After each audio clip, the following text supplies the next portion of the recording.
Flyover में, तो मैं रोड उखाड़ने के लिए आपको लगाऊंगा कॉन्ट्रैक्टर को डिफेक्ट लायबिलिटी में। और आपको मालूम है, जो बोलता हूं मैं डंके की चोट पे करके दिखाता हूं, और बिल्कुल करके दूंगा। प्लांटेशन के बारे में आपने कहा है, बिल्कुल कड़क मेरी सूचना है, वो स्टेट पीडब्ल्यूडी याद रखे और एनएचए भी याद रखे। जो कॉन्ट्रैक्टर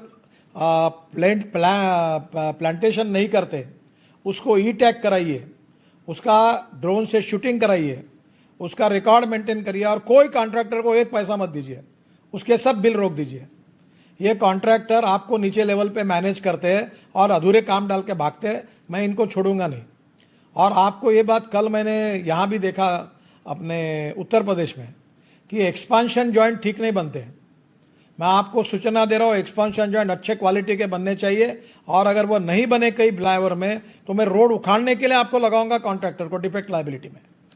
क्वालिटी के बारे में कोई कॉम्प्रोमाइज सहन नहीं किया, हम कुर्बा नहीं करते, कोई माल पानी किसी से लेते नहीं।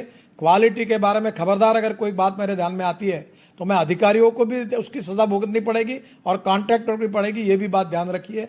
और इसके बाद पेड़ लगाने के बारे में जो बात कही गई है बिल्कुल सही है, जो मुख्यमंत्री जी ने कही, और हमारे बजट में प्लांटेशन की कॉस्ट इंक्लूड है, तो पेड़ लगे क्यों नहीं है?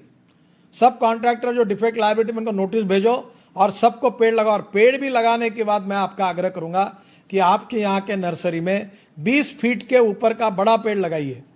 अभी आंध्र प्रदेश से पेड़ ला कर हम लगा रहे करोड़ों पेड़, तो ये बिल्कुल इसके बारे में इस प्रकार की लापरवाही नहीं चलेगी। और ये मेरे ध्यान में आता है तो सांसद और विधायकों को मेरी रिक्वेस्ट है कि आप चेक करो, जहाँ नहीं होता मेरे पास तकरार करो। क्वालिटी के बारे में, प्लांटेशन के बारे में, इसके बारे में अभी हमने निर्णय किया है कि हम रेटिंग करेंगे कॉन्ट्रैक्टर का और रोड का, और जो कॉन्ट्रैक्टर रेटिंग करने में खराब कॉन्ट्रैक्टर होंगे उनको अगले टेंडर में उनके मार्क माइनस करेंगे। वो लोएस्ट होंगे तो भी उनको काम नहीं मिलेगा। जो काम है वो काम अच्छा होना चाहिए, जो पैसा आपने लिया वो काम परफेक्ट होना चाहिए, उसके साथ बिल्कुल कॉम्प्रोमाइज नहीं होगा। आज आपने 675 करोड़ का आपका एनुअल प्लान है, मैं 5000 करोड़ कर देता हूं इस साल के लिए। आपके चीफ इंजीनियर से 5000 करोड़ रुपए के मुझे प्रपोजल भेजो। मेरे पास पैसे की कमी नहीं है मुख्यमंत्री जी, तुम केवल लैंड एक्विजिशन करो और तुम्हारे में जितना मांगना है उतना मांगो।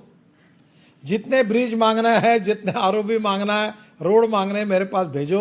मैं पूरा, मेरे पास कोई पैसे की कमी नहीं, मैं पूरा मंजूर कर देता हूँ। हाँ, मैं आपको मंजूर कर देता हूँ। आप तुरंत मुझे प्रपोजल, पीडब्ल्यूडी सेक्रेटरी को बुलाओ और उनको बोलो मुझे एक ही चाहिए, क्वालिटी का काम चाहिए, लैंड एक्विजिशन समय पे चाहिए, और फॉरेस्ट एनवायरनमेंट के क्लियरेंसेस चाहिए, और आप अधिकारी मुझे अच्छे देकर निकाल के दे दो। मैं झारखंड को 3 साल के अंदर रोड इंफ्रास्ट्रक्चर में वेस्टर्न यूरोप और अमेरिका के स्टैंडर्ड का झारखंड के रोड बना दूंगा, ये आपको वचन देता हूं। और आपको मालूम है, जो बोलता हूं मैं डंके की चोट पे करके दिखाता हूं, और बिल्कुल करके दूंगा। करूंगा कि ये एलिफेंट कॉरिडोर के बारे में कल मुझे खादी ग्रामोद्योग कमीशन के सक्सेना जी ने एक प्रेजेंटेशन झारखंड के बारे में आपके फॉरेस्ट अधिकारियों के साथ मिलकर एक प्रयोग किया। वो प्रयोग ऐसा है कि हमने जो मधुमक्खी की जो पेटियां है, जो राती जहाँ से जाते हैं वहाँ हमने लटका के रखी थी, लगा ऐसी पूरी खड़ी की थी, कुछ जगह पर डोरी से लटकाई थी।